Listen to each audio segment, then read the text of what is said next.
Good morning, everyone, and welcome into Rounding the Bases Live, presented by Enterprise Bank and Trust. Hashtag no stopping you. My name is Joel Goldberg, coming to you from the Kansas City Audio Visual Studios, kcav.com. They set this whole home studio up for me. They do much bigger things. So if you have needs, audio, visual, office of any size, give them a shout. Let me know. I'm happy to make that connection, kcav.com. Happy Thursday. If you're a sports fan, you all know that I am. The NFL starts tonight right here in Kansas City, which will be a very strange occurrence because I'll be next door broadcasting road baseball from home. It's the world that we live in. I always use that expression now. And so really, if anything, it means that I need to show up extra early today because the gates will be open for tailgating and I got to navigate that. And then when I leave, just listen to the radio on the way home and beat that traffic out of there and watch the second half of football. Anyway, my guest today I know is a huge sports fan, and I almost decided to just kick him off of this show and not even allow him on with the shirt that he's wearing right there. How do you wear a shirt of a team that gave up 19 runs yesterday? That's a discussion that really doesn't need to be had. Right. It happens. You never know in baseball. And here I live in Miami now, north of Miami, and they gave up even more. Yeah, I think they gave up 29 runs. So your two teams sort of gave up what? Four. If I can do my math here, 48 runs yesterday. That's not math. That's math that you're doing like in a high-scoring football game. Anyway, that's my way of informal introduction to Scott Ferguson. You can see it behind him. He's the host of the Time to Shine Today podcast, which we'll get into. He's also a veteran of the U.S. Navy. He also does much more than dabbling in real estate. That's maybe I don't know what the real job is. You got a lot of jobs, but I'm a junkie. Yeah, a real estate junkie, a podcast junkie. Really what I would say is that you are a high energy guy that loves to help people. How's that? Is that about accurate? Oh, baby. Yeah, exactly. We like to give till it hurts so good here at Time to Shine Today. Thank you for having me on, Joel, man. You're awesome. It's good. It's good to have you on. And, we were introduced by Jason Holzer a while back, and he's such a good connector. And, I knew right away when you and I talked on the phone, and then I was on your podcast, which will come out sometime in the future, that you have this energy. But I really want to tell your story too. Before we get the backlog of the story and how you got to where you are, tell me about this podcast, because to me, and maybe not everybody sees the behind the scenes of all of this, it's a well-oiled machine in the sense that you really have a phenomenal process, one that I'm envious of too, and will learn from, of just when you're doing the quantity that you're doing, and that ability to dig in and to have to learn guest stories with the frequency that you are is not an easy process. So tell me about Time to Shine today. I'm just a curious guy, and want to give, and it all comes from the story we'll get to. But I was blogging a lot, and I got about 60,000 subscribers into the Time to Shine Today family. I call them my varsity squad, which you earned your varsity letter, my friend, and the show you brought on just totally blew my mind. But, I started the podcast December of last year. I was dabbling on it for a year before, and I should be way more far ahead, but there was a procrastination of, am I good enough, this, whatnot. And then I hired the right people to make sure it's done right. And I just give free content, free masterclasses. Like the interview that I did with you, Joel, was a free masterclass for Joel Goldberg Media to my squad of listeners that can help them level up. And it's just I have a stable of coaches now and a stable of motivators, and anybody, like you mentioned, Jason Holzer, he deals with suicide prevention. Him and I both had suicides in our family to people very close to us. And so, I have people like him that if people are feeling depressed within my squad, I can send them to him. If people are looking to level up their companies from a championship standpoint, I got Joel Goldberg. That's what it is like I give away free content 4 to 5 days a week to help people level up and basically putting the reps in, if you will, because they're going to hear from me whether they like it or not, and from fantastic people. But my listenership is just fantastic. I got like quote unquote raving fans now of it, which makes me feel blessed, and just know that I'm able to help people level up like the people in my past helped me level up. So that's where the kind of podcast came from. And it's awesome too, because you'll send out this content pretty much every day, and the quality of guests you're getting. I mean, I'm guessing too that yes, you're providing this service to all those listeners, which is, you know, 6 figures worth of listeners. Mm-hmm. But I got to imagine, because I feel this way, that you learn from it too. I mean, of course, we all learn every single day, right? I mean, that's obvious. But when you have access to those stories and those people, Yeah. I know for me, selfishly, sometimes I'm like, all right, forget about everyone else. And I don't mean it that way, but I'm really enjoying this. I'm really learning from it. And I just, you have such an array of guests, and that's got to be, one, humbling, but two, a really cool experience. You know, Joel, you nailed it. I get, like, I have a coach that I pay a nice, you know, 4 figures a month he gets from me. And that's great. And I need him.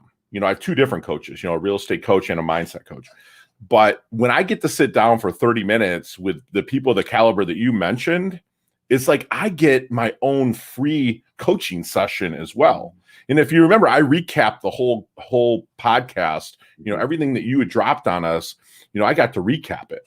And, you know, what you said about entrepreneurship and the leader, like what you said about leaders, it just blew my mind. So I get to pick up a step, like Barishnikov, the excellent ballet guy that I'm not good ballet, but he would pick up steps. You and me both. Right. You know, he would pick up steps every day to learn his craft. And I get to for free. You know, it's free.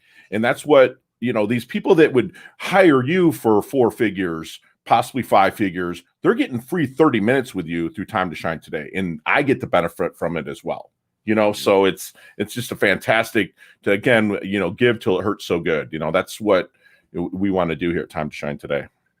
I have one more question about that in the podcast. If people want to check it out, timetoshinetoday.com/podcast, or just start searching for Time to Shine Today and you'll find it.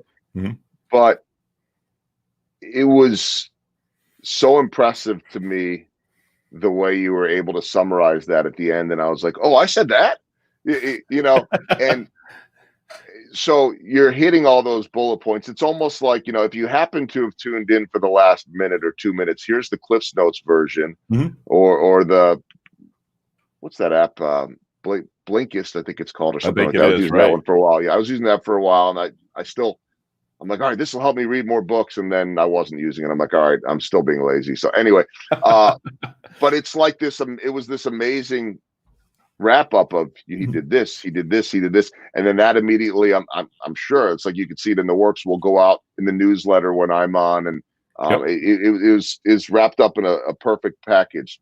So how much of that is you listening for it? I know you got some help too. What's the system like? Because I said before, it's a well-oiled machine. You really make the whole experience just a neat, easily digestible thing. Yeah. No, I really appreciate it. Yeah, there's a military protocol to things. But I also am ambitiously lazy. So I get good at what I'm good at. Like your voice is something I strive for on radio, you know, Joel. So I practice that, and basically doing the encompassing of the end is something, again, it's just kind of do it for a selfish reason also, not to just give it to my squad, but to also ingrain it in my brain of the stuff we talked about. But like the protocol I have is, you know, I'm not going to say I'm cheap, but I when I started this, I wanted to see, hey, can I do this for 90 days without paying a dime? And there's hosting systems out there. You have Zoom, it's free.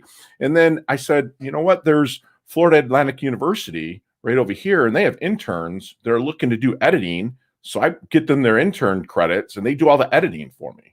So I'm able to, again, be ambitiously lazy and just really concentrate on my craft, because I want to get to your level of speaking in front of people. I want to get to, you know, other people's levels of influencing, you know, and I get to do that by interviewing people like you and other people. So it's the protocol is there, and that just comes from the military background, really.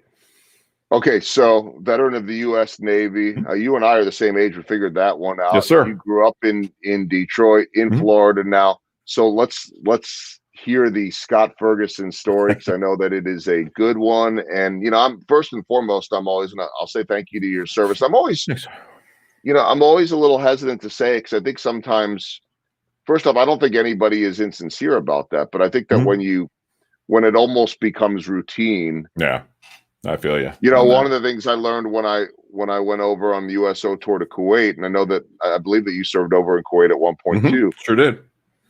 was really the thanks often should go to those families back at home. Right. And it's not that yeah.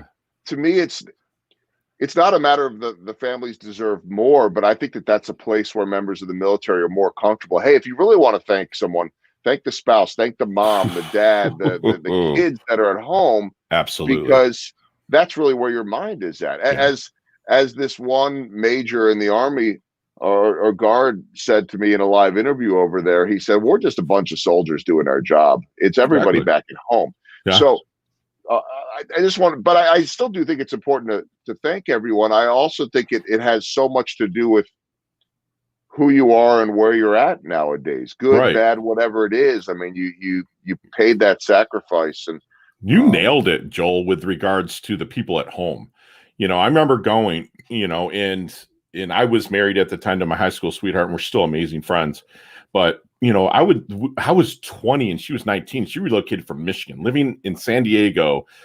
And I would be going out on operations, and, you know, in cruises were 6 months long, and we used to break them down by 12 paychecks because you got paid every 2 weeks. Right. So we break them down by paychecks. Okay. 8 more paychecks to go, you know, 7 more paychecks to go.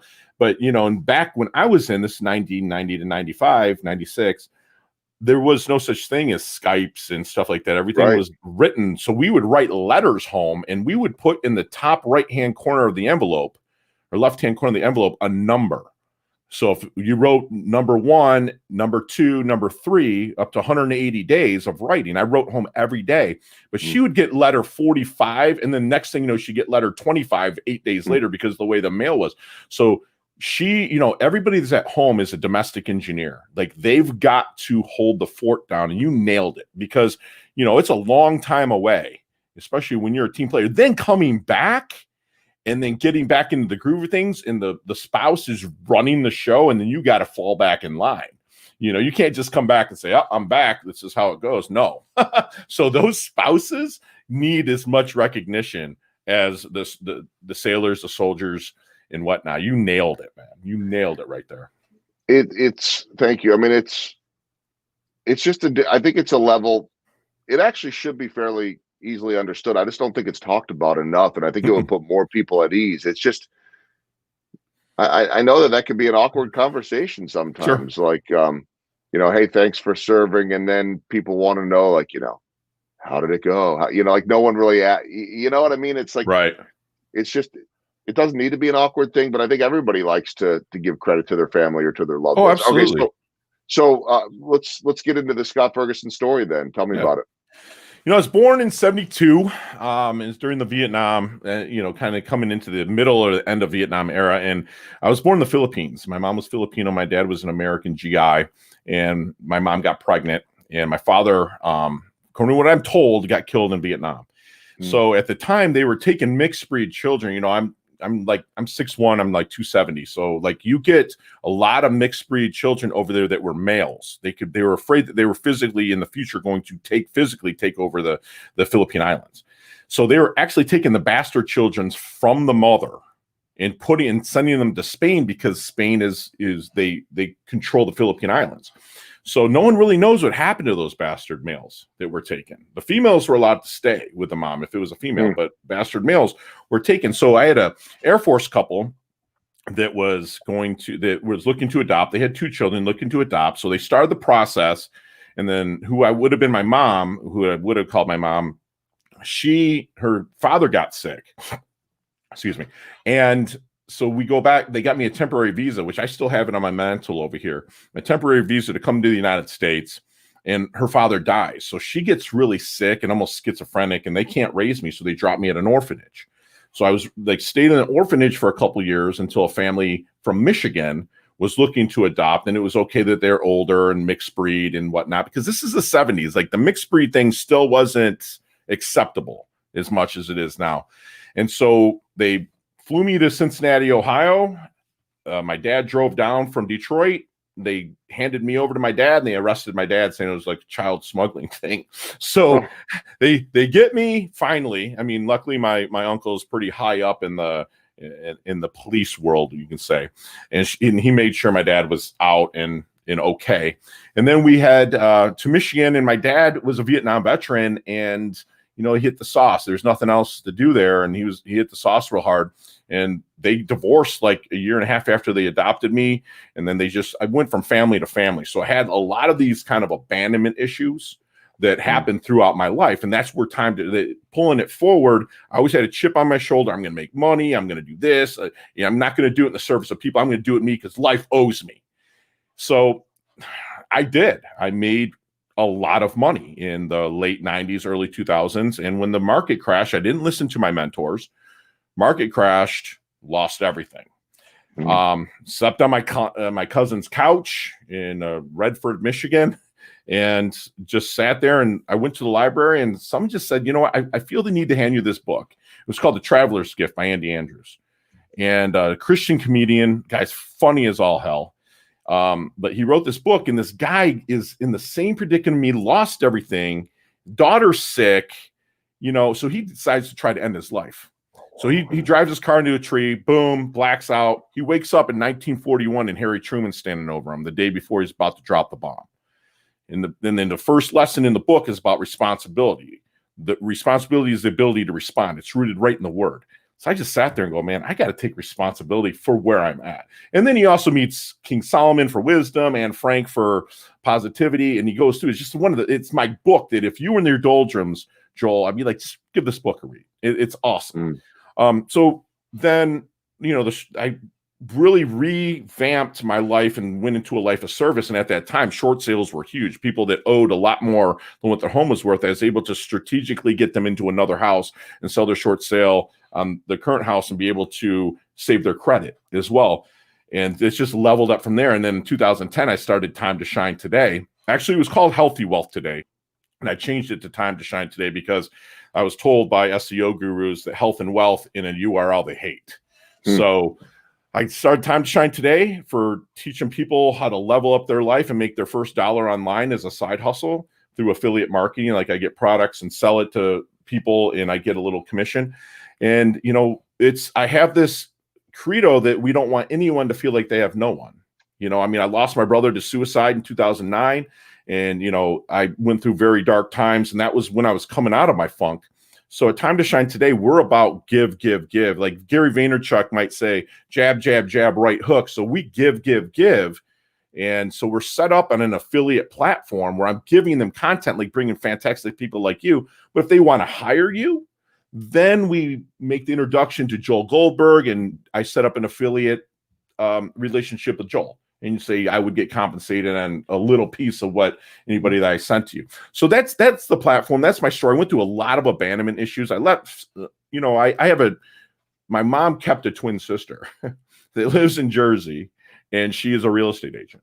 Believe it or not, that's what I do for living. So it was went through a lot of different times. Oprah Winfrey's staff, Sally Jesse Raphael, Montel Williams, Jenny Jones, Ricky Lake. These talk show hosts from the 80s or the 90s were reaching out for the story, but I wasn't really ready to tell it. And now it's just kind of like I don't mind. I'm pushing, coming up on 50 years old, and it really helps me resonate with a lot of my listeners. I have had suicide, I've had alcoholism, I've had abandonment. So and I don't live in a woe is me and poor me. I'm like, I want to level up every day, inch by inch. It's a cinch. By the yard, it's hard. Every single day, I level up. So thank you for letting me tell the story. I mean, it means a lot.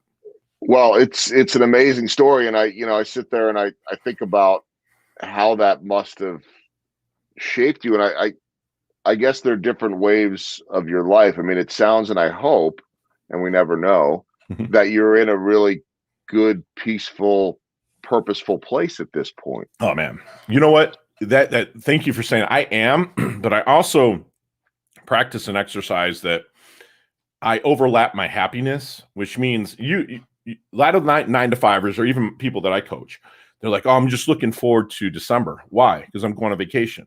Well, guess what? That vacation ends. Okay, so then you're just going to be unhappy again. So I do something every day. And the people that I coach, and even with my squad, I overlap that happiness. Do something that's going to make you happy, because everything's finite. If it's the worst day of your life, it's going to end. Not your life, but the day, the worst part's going to end. And the same with happiness. you could be happy about something. Like the Royals won in 2015, but guess what? Come spring training, they got to grind it out again, So it's like that happiness ends. So you just overlap it. And that's what I coach, is overlapping of happiness. So to your point, is that's how I live every day. I'm not a smoke screen. This is how I freaking live. You come and visit me, this is what I do. And that's why I need to move to Florida, because it's a sunny place and I get to wake up in my version of paradise every day. Yeah, I felt like we were in paradise here in Kansas City yesterday and today, because the temperatures dropped to like the 50s and 60s. I was like, man, this is nice after all that heat and humidity. But how about Colorado, man? They have 101 gosh. degrees on Sunday and then 2 feet of snow on Monday. Yeah, it's all crazy. But yeah, I am definitely envious of your access to the ocean and the weather that you guys have down there. But anyway, I want to talk then about what the military did for you and how much that affected your life at the time. If you were, it sounds like, still going through a lot of, whether it be abandonment issues or I suspect finding yourself, and then what those years in the Navy did for you as a person. Yeah, like my dad, he was my best friend, period. My old man is he's amazing. Worked General Motors for 30 years, but he, on the line, but he was a seen and not heard. Nowadays kids get timeout. We got knockout. Mine and yours generation. You know what I'm saying? We didn't talk back. And so me and my dad really didn't have like that touchy-feely relationship. He's very stoic, grew up as a sharecropper in Alabama picking cotton, and then Vietnam really wrecked him. So I was like, I'm going to go away from this area. And my grade point average didn't support any scholarships that I might have been offered. So I had to find something. So the Navy, I wanted to see the world. And I went in the Navy, and I got to, boot camp to me was easy because I was already in physical shape and I was raised in a military family. Each time I went to one of my dad's brothers to live with them, they were all military backgrounds. So it was sir, yes, sir. So that part was easy. The camaraderie and the family that you get in the Navy, because a lot of people go in the service, Joel, because they're forced to. Meaning, like, I had a choice. I could have bought my way through college or, grind my way through college. But there's people that's like, you go to jail or you go in the Navy. And then if your first day in boot camp, you're around these people that literally were, a signature away from going to jail. And to be able to take 80 people and make them into a cohesive family, it's the first I ever saw of that. I mean, I've been on pretty elite sports teams, but every one of us had the same kind of background. Parents, daddy, mommy, we all had jobs, everything else. And that's where when I remember I asked you the question about the Latino ball players and, stuff like that, how the background's like, in the Navy, you have people that are thugs, that were going in, and then you're like best friends and you would kill for them now. That's after like 8 to 12 weeks. And then when you go into the fleet, or and over to Iraq, Afghanistan, Somalia, you never felt more safe in your life. So that molded me. And then with the Facebook phenomenon, we reconnect, and then we have the Honda Classic here in South Florida. And, they come into the veterans tent. I get everybody down here. There's like 8 or 9 of us that meet every year and we get to hang out. So it's a family that will never go away. We've seen, hard target situations that you're like, holy crap, I can't believe that, we made this, cutting through, 40-foot waves and an aircraft carrier. People don't understand the preciseness that goes in to the military protocol, and it's just spilled over and really into the rest of my life. Unfortunately, I took a lot of selfishness with me out of the Navy and did that. But again, that's another lesson learned and another way to level up. So, the Navy was, I wouldn't say it's the best time of my life, but I'll tell you what, I learned more and I was shaped more during those formative years than ever. It's amazing. Well, there's something about being thrown into a situation with people from different backgrounds, different cultures. And, it's like you said, we tend to be a product of whatever neighborhood we grow up in. Right. Exactly. And so that's your comfort zone. I mean, we see so much of that. We don't need to get into all the politics and all that, but we see so much of that in a world now where it feels like nobody's getting along. And it's like, I don't know. I just keep saying, like, we need to be more empathetic. We need to listen more. Yep. and understand other people. And it sounds like to me, very much like a sports locker room where you're suddenly thrown into this melting pot of people. It's a little bit different, say, a Major League Baseball clubhouse, because a lot of those guys have been coming up together in the low levels, and you get to, so it's not like, Mm-hmm. but here's day one of boot camp, and it's like, hey, wait a minute, we have to figure out how to make that work. I mean, to Right. me, that's got to be the ultimate lesson in teamwork. Oh, absolutely. And you mentioned it about leadership, and other people that I've interviewed have mentioned about leadership, and really it's being able to take people from different backgrounds and meld them together into a cohesive, well-oiled machine. And I mean, you're around like the cream of the crop on a daily basis, before COVID and whatnot, but you're around them, and just that has to have spilled over, because I watch your speaking gigs and stuff like that on YouTube and whatnot. It's like it spills over into you. And then you said the general manager of the Royals came to you and was like, hey, what do you think? Even though you didn't feel like your, opinion mattered at all, but just that's a great leader. They take everybody's, opinions into like an effect to grind out the right answer for people. And that's Right. what leadership is. Right. I mean, that was the thing that I learned when he once came and asked me about a certain player. I'm like, why would he ask me? And it dawned on me, well, he values everyone's opinions, and then he'll Right. ultimately make that informed decision. And so Right. I realized that the weight of any possible move or evaluation was not going to be on my shoulders, and it wasn't going to be heavily weighed towards the one thing I said. And I'm not a scout. I don't see things the way they see it. He just wanted to know about this individual's personality and my experience with them, and probably Right. see if it matched up with everyone else's. I mean, You're post game a lot, right, Joel? Yeah, You do yeah. a lot of the post game, so you'll see that, man. Like that's why I grinded the questions out to you about mindset and failure. You see that on a daily basis, and you can't help but like subliminally pick up on that. How they grind through stuff to level up Joel's life. I mean, that's why I do Time to Shine today.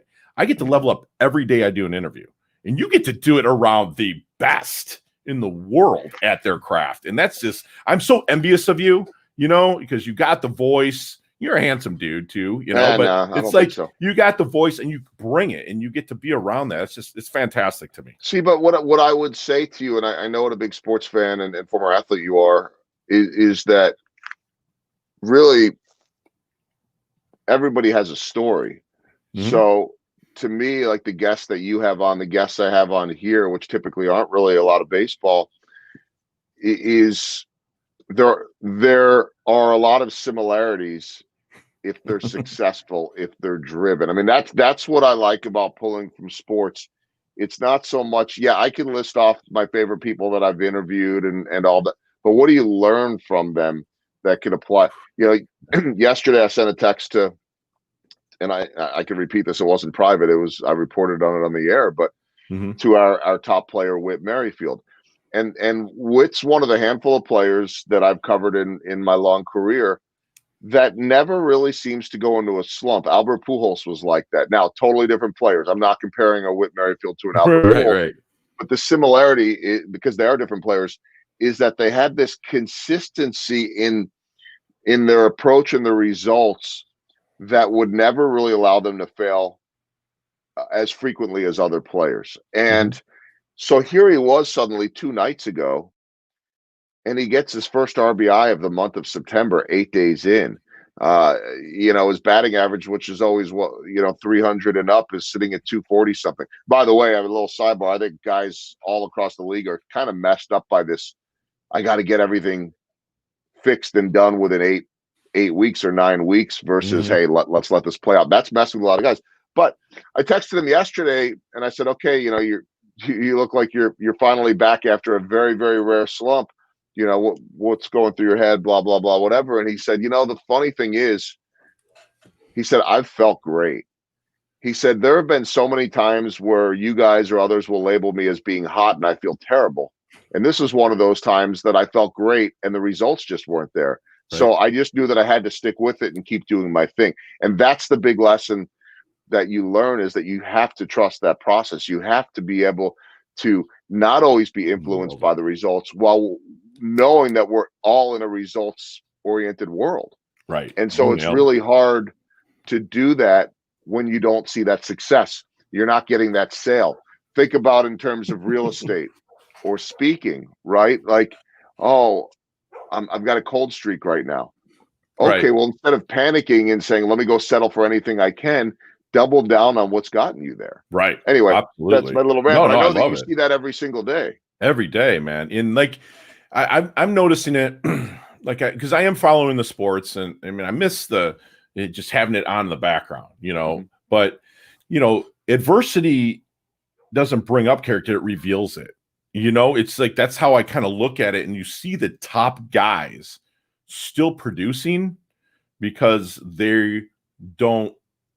I don't want to say don't sweat the small stuff, but their character is so built around it's going to be okay no matter what situation we're in. We could play in a bubble. We could play in front of no fans. You see the top people are still, producing. I mean, your LeBron James is, your people like that are still out there getting it done, even in very precarious situations. And that's who I feel people need to, not their beliefs so much, but their work ethic. And what you said is the process. The process is huge, because if you have the process Bill Walsh, the great, San Francisco 49er and Stanford University coach, said, the score will take care of itself. It just does. Everything's in the process. And you put the reps in, the process. That's where I know I asked you the question about slumps and seeing people coming out there and do they make changes? And you said most of the great ones, if I remember, just stick to the process. What you just said also got them there. And that's the truth. It's like, I believe in habit stacking to the point where things just start to happen. Do it when no one sees it, when no one's watching, and things just will start to come to fruition. And if you're new to receiving things, it's a heck of a feeling. It's almost like you don't deserve it in a sense, but you put the work in. That's where you have to be open to the receptivity as well, for things to come. So yeah, that's awesome. You nailed it with process. All right, couple final questions for you, Scott. First off, and this is such an unfair question because when people ask it to me, I'm like, oh man, but with all the guests you've had now, 100+ episodes worth, do you have one that really stood out or got to you? Because I know that there are many. And so that's not fair. But you're telling some great stories, and you have some really inspiring guests on. So right, what's one that stands out? What's funny is one of the first interviews I did, maybe even the first, was a gentleman named T. Shane Johnson, and he's a Marine. And he owns the push-up record. Did it in front of 18,000 people, like right before COVID started. But he walked across the United States twice, there and back. And he did speaking engagements for suicide prevention for veterans. And, he's the guy that bites down on his mouthpiece and is always pushing forward. And a lot of stuff that he said to me, stood out to me with that. And it's not just because it was the first interview and I was scared, what at list, but it was an amazing, amazing interview. And then, heard other people's stories, like Vermari, a lady named Vermari, one of my favorite people, Berta Medina, just their stories of overcoming, their setbacks in life. I ask the questions, a lot of the questions that people think are unique that I ask, I get them from Larry King. I get them from Grant Bensinger. I get them from Joel Goldberg. I listen to other people ask questions and I just put the Ferguson, energy into it. So, it's just, I'm always honing the craft. And yeah, but like T. Shane he's a badass dude. It was a lot of fun interviewing him.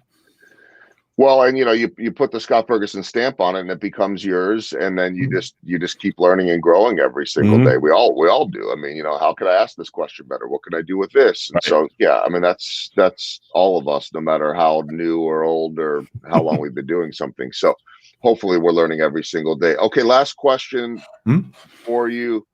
You are, I know this in the limited time that we have spent here on your podcast on a Zoom call, you're an ambitious guy.